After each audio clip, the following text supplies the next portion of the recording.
दोस्तों, मेरा नाम है अंसर। आप देख रहे हैं मिस्टर अंस चैनल यूट्यूब पे। आज की वीडियो में हम मेमोरी पे बात करने वाले हैं।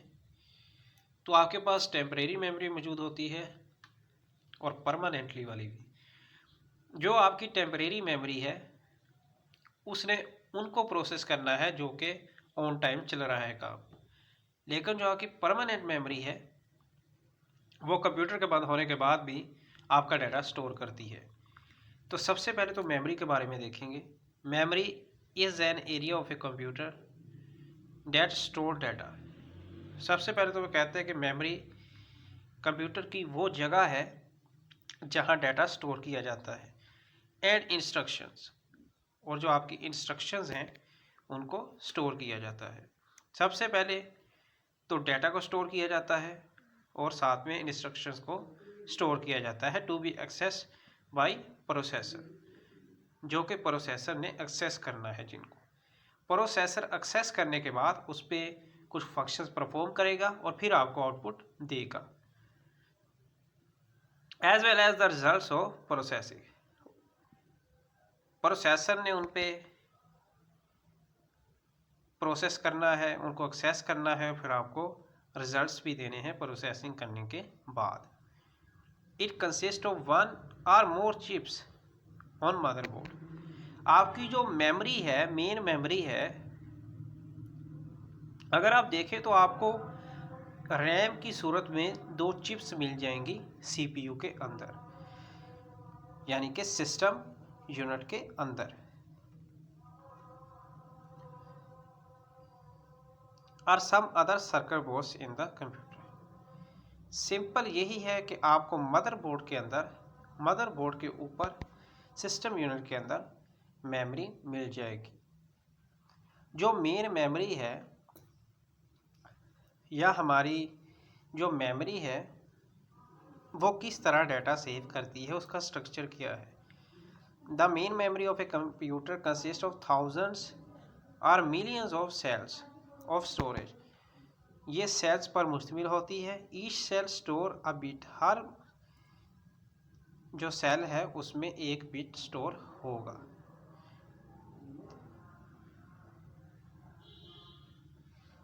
अच्छा, सिस्टम यूनिट के अंदर आपको चिप्स की शक्ल में मेमोरी मिल जाएगी मदरबोर्ड के ऊपर। और जो हमारी मेमोरी है उसका स्ट्रक्चर इस तरह है कि वो सेल्स पर मुश्तमिल होती है।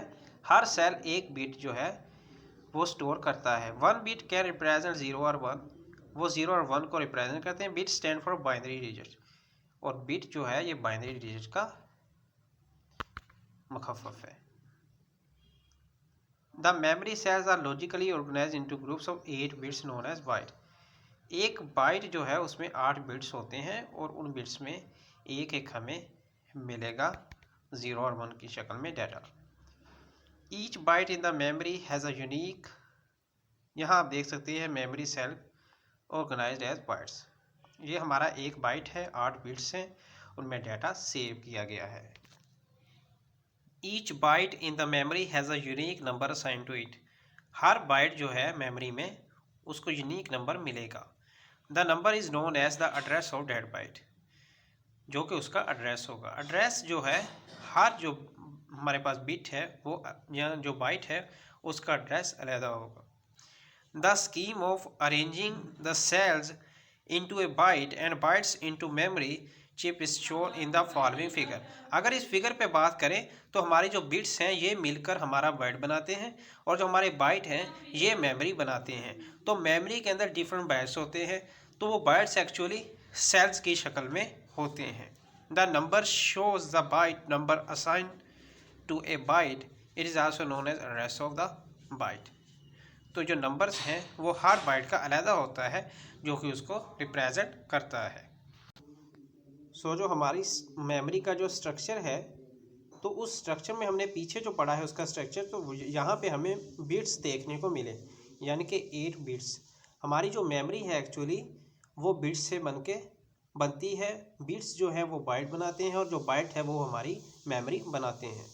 अगर मेमोरी एड्रेस की बात कीजिए तो जो बिट है हमारा या हमारे बिट्स हैं, तो वो एक्चुअली जो बिट्स हैं उनका कोई एड्रेस भी होगा, हमारे जो बाइट्स हैं उनका कोई एड्रेस भी होगा, और जो डाटा सेव हो रहा है जिस बाइट पे उसका भी कुछ एड्रेस होगा। तो इसी तरह मेमोरी एड्रेस आपको इस फॉर्म में 00, ये आप देख सकते हैं, हर किसी को अलहदा असाइन किया गया है और हर किसी का एड्रेस जो है दूसरे से मुख्तलिफ है। तो अगर बात की जाए तो किस तरह डाटा एक्सेस करना है मेन मेमोरी से, किस तरह हमने डाटा को एक्सेस करना है। The main memory can be viewed as a collection of bytes. हमारी जो मेन मेमोरी है वो कलेक्शन होगी बाइट्स की, अरेंज्ड इन एन ऑर्डर, जिनको एक ऑर्डर के हिसाब से अरेंज किया गया है। CPU can access any byte from main memory. CPU जो प्रोसेसर है वो मेन मेमोरी से कोई भी बाइट को ले सकता है, एक्सेस कर सकता है। The byte in the memory can be accessed by specific its address. ठीक है, different bytes can be accessed directly in a random order और इक्वल अमाउंट ऑफ टाइम। एक ही वक्त में, एक ही जो वक्त तरह का उनको सर्व हो रहा है एक्सेस करने में, तो इस तरह डायरेक्टली रैंडम ऑर्डर में भी हम डाटा को एक्सेस कर सकते हैं। इसीलिए इसे डायरेक्ट एक्सेस मेमोरी भी कहते हैं। इसे डायरेक्ट एक्सेस मेमोरी क्यों कहा जाता है? क्योंकि आप डाटा को किसी भी ऑर्डर में एक्सेस कर सकते हैं। अगर इनकी टाइप्स की बात करें तो हमारे पास वोलाटाइल मेमोरी आती है और नॉन वोलाटाइल आती है। तो अगर देखा जाए, वोलाटाइल होती है जिसमें आपके पास जो डाटा आपका है वो ज़ाया हो जाता है अगर आप कंप्यूटर को ऑफ करते हैं। वोलाटाइल मेमोरी एक्चुअली रैम होती है, जबकि नॉन वोलाटाइल रोम होती है, यहाँ हमारी हार्ड डिस्क होती है।